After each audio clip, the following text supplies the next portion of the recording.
Welcome back to RFL. I'm Andrew Whitman. We shift now to the race in New York's 17th Congressional District, which covers most of Westchester and all of Rockland County. The race features 13-term Democratic Congresswoman Nita Lowey against political newcomer Republican Chris Day. We begin with the incumbent. Here's Nita Lowey with Rich French. Does it ever get old? I mean, is this for the 13th term? Do I have it right? Richard, first of all, it's a delight being here. I've been here many times, and I appreciate our conversation. Yes. I appreciate all your good work that you do.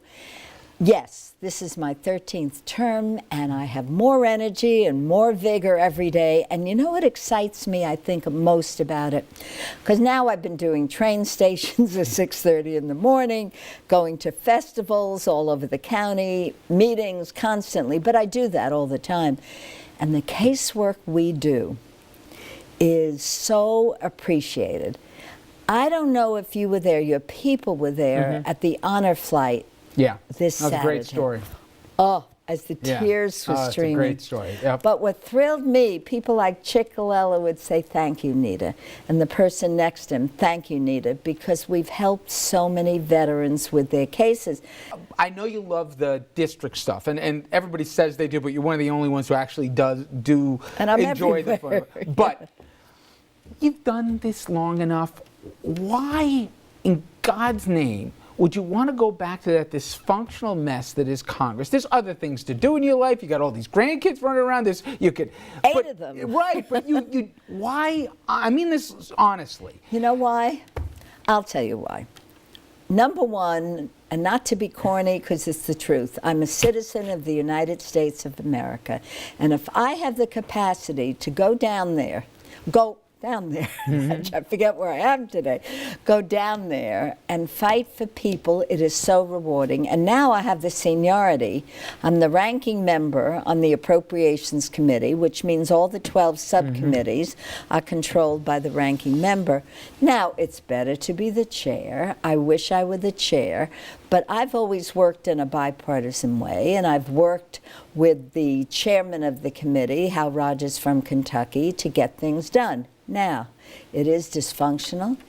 Even a moderate Republican finds it hard to get things done, but we can still bring back money for after-school programs, not as much as I like, for a whole range of programs that make a difference in our community. I spoke to your friend Steve Israel, congressman from Democratic congressman from Long Island, who heads. He has the thankless task to be. I did that for one term. You did. You've given. You don't have to do it again. He's head of the DCCC, which translation means he's the guy who's got to work the phones to raise as much money. In this case, for the Democratic congressional candidates, just like they have the counterpart for the Republicans.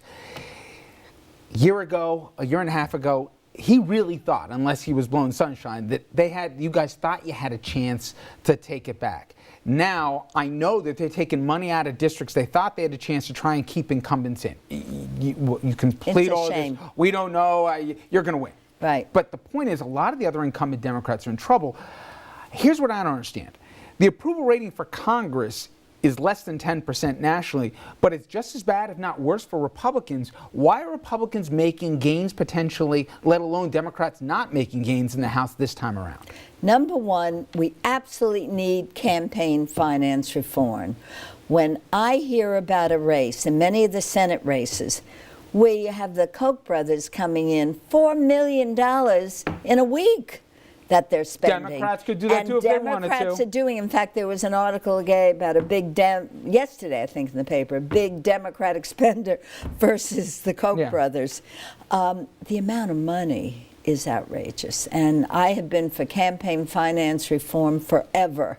And I am hoping there'll be enough anger that we can do something about it, but with this Supreme Court, it doesn't look like we can have real campaign reform. Are you surprised how many Democrats don't want the president in their district this time around? Well, no. In fact, when you hear people talking about the president, I'm not going to sing his praises, but there are plenty of issues where he really turned things around. So when you talk about are you surprised, you saw the latest reports on the economy, 10 million jobs created.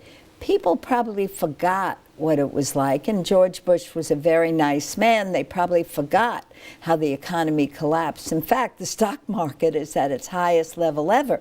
But for the average working person, who I worry about, the unemployment rate is down. It's below 6%. But if you're out of work, you're suffering, and it's really tough. So I don't know necessarily if all the anger is targeted at the president. But if you're out of work and you're having trouble paying a mortgage and you have trouble with the student loans, you're unhappy. And unfortunately, this is why many of the people who are running for office are in a tough strait. Let me ask you a couple of policy questions. Ebola, I know you've talked to area hospitals. I know how it'll work. Good it'll be meeting before today. The regionals. Tell everybody where that stands. We had a great meeting today. I called together all the area hospitals, chief medical officers, some presidents, and they were so articulate in presenting their concerns and their needs. First of all, I think a lot of the hysteria has calmed down. It's been 21 days. We haven't had new cases. But the hospitals still need the resources to be prepared. Last policy question. Today, the vice president was with the governor in New York talking about infrastructure. Obviously, the biggest piece in New York, the Tappan Zee, connecting the two counties that you represent. Two questions. One is, are you comfortable as to where the money is going to come from to finally pay for the bridge? I know it's more a state issue than a federal one. And secondly, what about the need for infrastructure repairs beyond the bridge, but in our area? Oh, do I like that question? I know you do. First, the Tappan Zee Bridge. I didn't fight. Secretary Fox said, I want to help you. What do you need? I said, I need the $1.6 billion loan for the Tappan Zee Bridge. The Republicans cut a fund called the Tiger Grants, where other infrastructure funding comes from. Very, very important. But I'm going to work with the governor, work with Secretary Fox, work with my committee to find more money. So we needed this bridge, and it's going to have bike paths and good walking space. But we're not going to have to pay $18 to get over the bridge. I don't think it's even on the table to consider that. We've got to keep the tolls down, and I'm going to work as hard as I can with the governor, keep those tolls down. But it's important that we took action. We have a bridge, we got a TIFIA loan, and we have to look for more money. 2 weeks from now, you're running again for 2 more years of craziness in Washington, but I wish you the best of luck. Thank you. Not that it sounds like you're going to I'm not elected yet. Okay, yes. Congressman Lowey, thank you so much. Up next, Chris Day, the Republican challenger in the 17th District, talks issues and the race. That's next.